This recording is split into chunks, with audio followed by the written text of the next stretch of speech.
most meaningful time on the board since I joined in 2019 has been the role of chair. And it's definitely not about the title. It's really got nothing to do with the title. It's about being there for the organisation and for the staff, especially through a leadership transition. I did find the last 18 months very, very rewarding.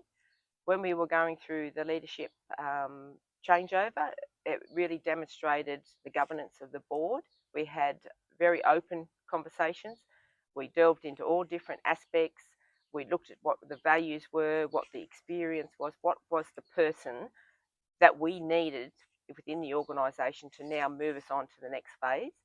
And it was a very, very rewarding time to be able to spend that time with the board and to be able to be so open and honest about where we were headed and what we needed to get there. When I was a customer, still am a customer, but I didn't have much to do with the day-to-day order delivery staff, and still don't.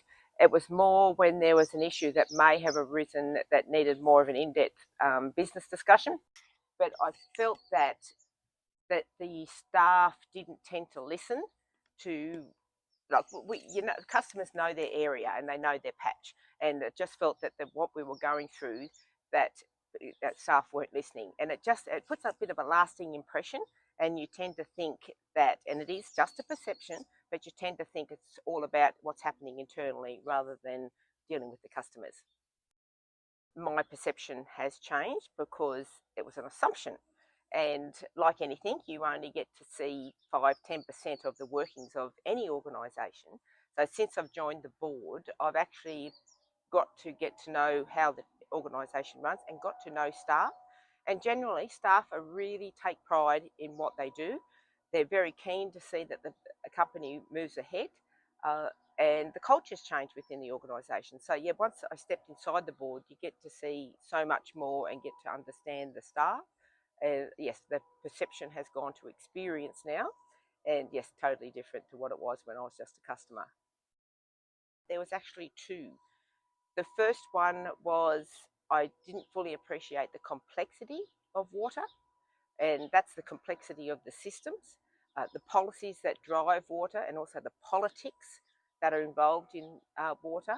But it's also the extent of MI and the capacity to be able to deliver water when needed, especially when it's very hot. And also, I got to appreciate that how thorough MI was and how regulated. I just couldn't believe, there's 7 or 8 different organisations that regulate MI. The second one was when I did the Australian Institute of Company Directors course. It was interesting talking to other directors about their organisations, and it really gave me a great appreciation of how thorough MI was and how it had all its governance in place, and it really stood well above other organisations. So it was really good. I was only on the board for about 18 months, and it was a good experience to walk away to see that MI was well above other organisations. Culture. That's a very interesting topic within an organisation.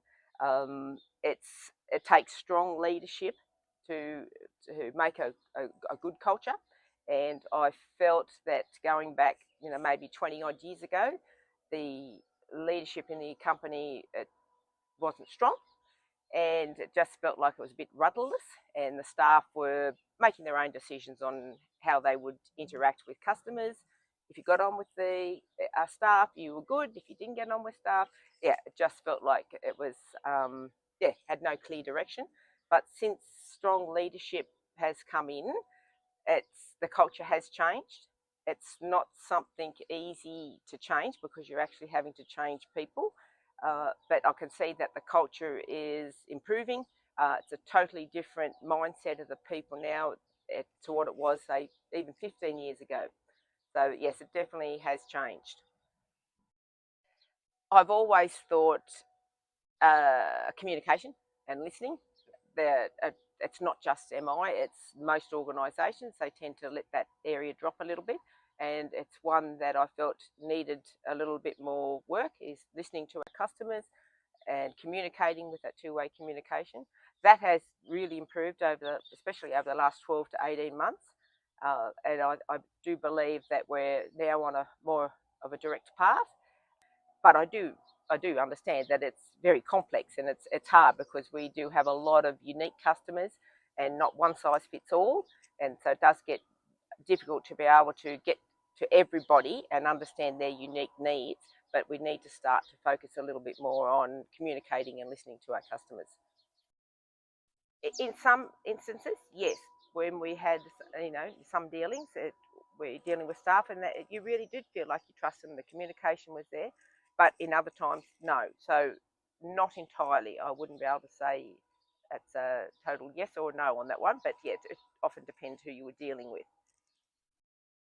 As I said before, I think we've come a long way in the last probably 12, 18, 2 years, 18 months, 2 years.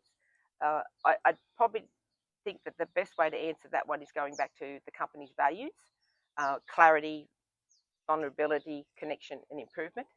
Because if you have clarity on all decisions, or talking to customers and having that communication, not just our successes, but having that two-way communication with customers, it does a lot to build that trust and that transparency, and admitting that we don't always get it right, and being able to come out and say that, okay, maybe we didn't get this right. This is, areas that we're going to change, and communicating that, like showing that you're vulnerable. Not You can't get everything right, but having that communication, having that connection, it's really important, and that's only having a connection with shareholders and is only done through communication. And it's very, very important that we get to know what our customers are looking to do in the future, so that whatever plans that we're doing, we are able to work alongside of those, and just being committed to improvement. It's just always saying, okay, this was not maybe the right way to do it. Let's figure out what went wrong, what we should do, and then improve on that. And by sticking to those values, I think that I believe that customers will start to build trust, and we can move forward in building a stronger communication base. I'd say it's very rewarding. It's a valuable time. It's a real learning, and you get to develop leadership. It's also asks something of you, because you come onto the board as a director, and it's not about individual issues or your own little patch. It's about what's the best for the company. If you're interested, it is a great learning experience, and you get to meet some great independents to learn from them as well. And it's also just being involved in the direction of our company, the one that's going to be here to make us profitable and productive into the future.